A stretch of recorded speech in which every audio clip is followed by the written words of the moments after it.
Bryan, talking about TJ, just how would you assess how he handled being in there and what he was able to do? That was pretty good. I thought it was, for the most part, we didn't go score 80 points. We won the game. But there were things in there, too. I mean, TJ, but really everybody on the offensive side. There were opportunities for us to be better. So, and I think no different for him. But he was there in the last drive, and he found a way to win. He made the throw, we made the catch, and that was big for our football team to be able to do that. So I'm proud of him. TJ has worked hard. TJ is always locked in. TJ's out there every day doing everything that we ask him to do, and so that preparation showed up tonight, where he was able to get it done. And like everybody else on this football team, it wasn't pretty and wasn't perfect, but it got done. And we know, like, we all want it to be perfect. We all want to have these perfect games and these perfect stats and all that. But damn, it's, you got to win, find a way to win, and that's exactly what he did. So, you know what? I mean, give him the credit. Give him the credit. There's plenty of things, and that's my nature as a coach, to try to fix and make things better. But damn, the guy won the game. So. And other guys around him did too. It ain't just him. Other guys stepped up. Smoke had a pick at the end of the game. That helped seal it. I mean, there's some things that we did that other teams don't do, and they lose the game. And our guys could have folded. So, from that standpoint, I'm proud of him. And he played damn good to go out there and get it done. Bryan Wilson. Coach Harsin, thank you so much for talking with us from the War Report.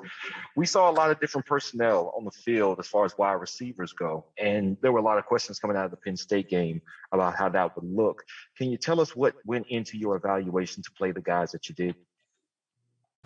Well, I think from the previous game, who's going to go out there and do some things on the field that are going to help us be more explosive? Didn't happen. We had opportunities, so back to the drawing board. I mean, we're running the ball, and there's some things that we've been able to do, but you got to balance this thing out. And we know that we have to have those guys at the wide receiver position, and we got to find ways to make plays. Our quarterbacks, like we said before, we got to find ways to put the ball in their hands. Sometimes you don't always have to throw it deep to have an explosive play. There's a chance you can take a little simple 5-yard hitch, and if you want, you can make somebody miss and go rip off an 80-yard run. Like, that's okay too. And that's, things that we talk about with our offense. Like, there's got to be some explosion that comes on the perimeter. And, we're looking for that. We're looking for that in this offense. And, as a play caller, when it's there, the difference in calling plays when you hit one of those and you don't hit one of those are massive. It changes everything and the momentum of what you're trying to do. And so our guys know that, but we have got to find ways to make plays on the perimeter and be able to run the football. If you get a one-on-one matchup, we got to win. We got to win. And it doesn't always have to be a deep ball. It can be, like I said, an easy catch and go make something happen with it. So the reason why we're playing so many different personnel groups is we're trying to figure out what's the best combination, who's going to get their opportunity. Every guy on that field wants their chance. Well, here you go. Here's your chance. Do something with it. And we're going to continue to do that. We'll keep playing until we really figure out who gives us the best opportunity to be explosive and to make some of those plays consistently. And there were some good things. I don't want to take that away. There were some good things tonight from that standpoint, but we're going to get better at it. We're going to get better at it, and that's what we want. Like, that's what we're looking to do on offense is to provide more balance in being big plays, run game, other opportunities to get first downs and some dink and dunks, but being efficient with that. And ultimately, we kicked, from an offensive standpoint, way too many field goals. That's not going to win a ton of games if that's the formula.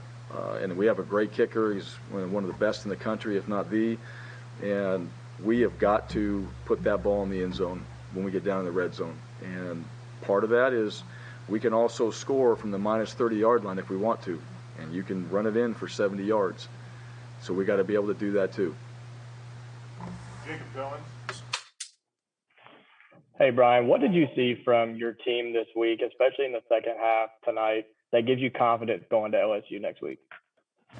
Well, they responded in the second half. It wasn't, when we got in the locker room, there was adjustments made, but there was also players like knowing that we didn't play to our standard, which I think a lot of it has to, again, I'm going to go back to Georgia State. I think a lot of it has to do with them. Yes, I know what it's supposed to look like from everybody's perception with Auburn and Georgia State. And I knew that Georgia State would play hard. And for 3.5 hours, that's the one thing you got to understand. For 3.5 hours, like, you don't have time to go out there and just figure it out. You already got to know going into that game. If you're trying to figure it out, and we were a little bit today.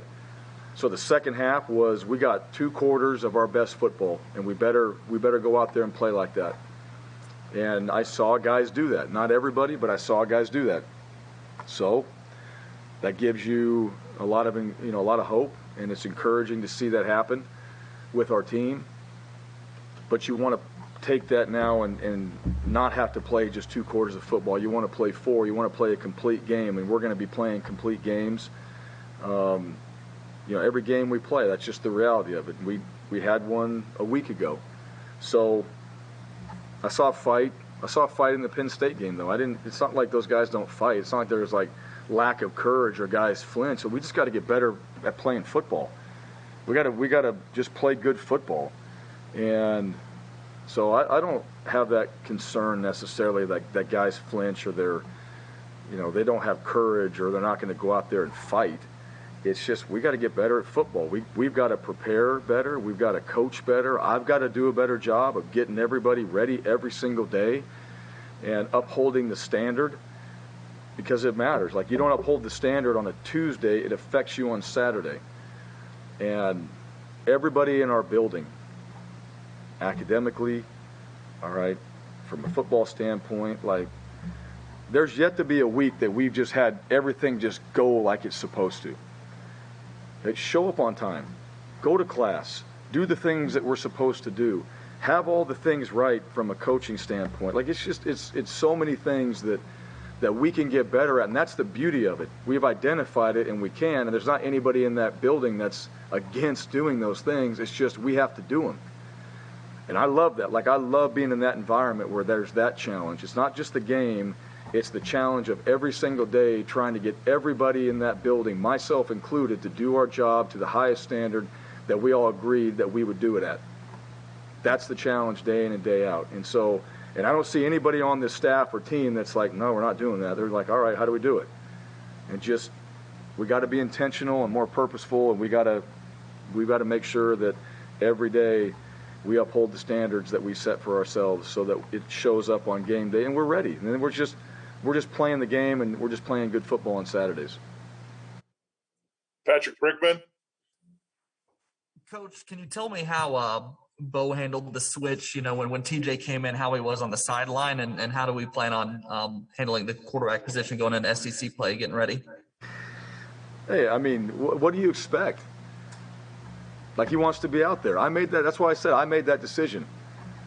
So, yeah, he's probably pissed, which every competitor would be. You want to be out there on the field, but that's not what he could control in that situation. I controlled that. And so he supported his teammates. That's what he can control. And that's how any player that comes out of the game, like, you don't want to come out of the game, but sometimes, coaches make decisions.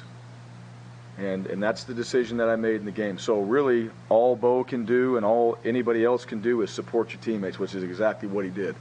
And to me, like, there's more to that than a lot of people think. So, and then moving forward, like I said, we're coming back to work on Sunday. Bo's going to get himself ready. TJ's going to have himself ready. It's going to be no different than what we've done, but other than that, the things that we have to work on as far as getting better. And I fully expect those guys and everybody on this team to show up on Sunday and be ready for what we have to discuss as a team and what we have to focus on moving forward. And then all the stuff that's going to make us successful, like I just said, all the little things day in and day out that matter, that make us a disciplined team. We got some toughness, All right, we need more discipline, and I know that we can do those things, and so that comes from me. I got to explain it better and be a lot more deliberate about what we're trying to accomplish every single day and what the goal is, and then believe every day that we're going to be successful. Because these guys on this team, that's the one thing. Like I love, especially after this game, being in the locker room. I love talking to these players and just listening to, kind of like just their thoughts on the game and where they think we are and those type of things. Because it tells me these guys, they care, all right, they give a crap, and they want to show up tomorrow and they want to get better. But I mean, if there's a guy on this team that I pull out and he's not pissed about it, I'm going to be worried. That's how you're a competitor. Like, you're here to play, and coaches make decisions, and all you can do as a player is control what you can control, and that's how it always is, in my opinion. Coach, our last question is from Brian Matthews. Yeah, Bryan, I got asked about the quarterbacks again. As far as going through the week, when would you like to have a decision made on the starter for LSU? What's sort of your game plan there? I don't have a game plan like that. That's not how it works. I don't have a game plan like that, and I don't have to tell anybody what the game plan is. All right, I played it, I've coached it, all right, and those guys, the quarterback position, you get yourself ready like everybody else. Bottom line, you're a part of this team. Wide receivers, get yourself ready. DBs, get yourself ready. All right, specialists, get yourself ready. I mean, I know everybody wants to make a big thing out of that. That becomes the storyline. The storyline is get better. That's the storyline. Auburn football, get better every single day. Moving forward, all right? You're playing chess, not checkers. Prepare yourself, have yourself ready. Coaches, get better. Everybody improve every single day. Be 1-0. However you want to say that. Be 1-0 every day, and then get yourself ready throughout the week so you can go cut it loose on Saturday and play really good football. That is the message, period. And I'm not getting into all that other stuff. So that's what they're going to hear from me, and that's what I'll tell you all as well.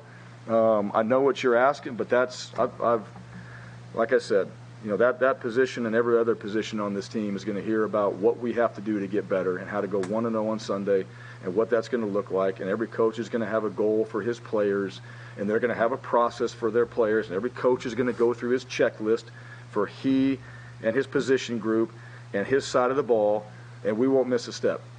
We won't skip, and we won't miss anything, and we'll make sure we got things covered so that we're ready for Monday, and then we'll focus on Monday when it's time.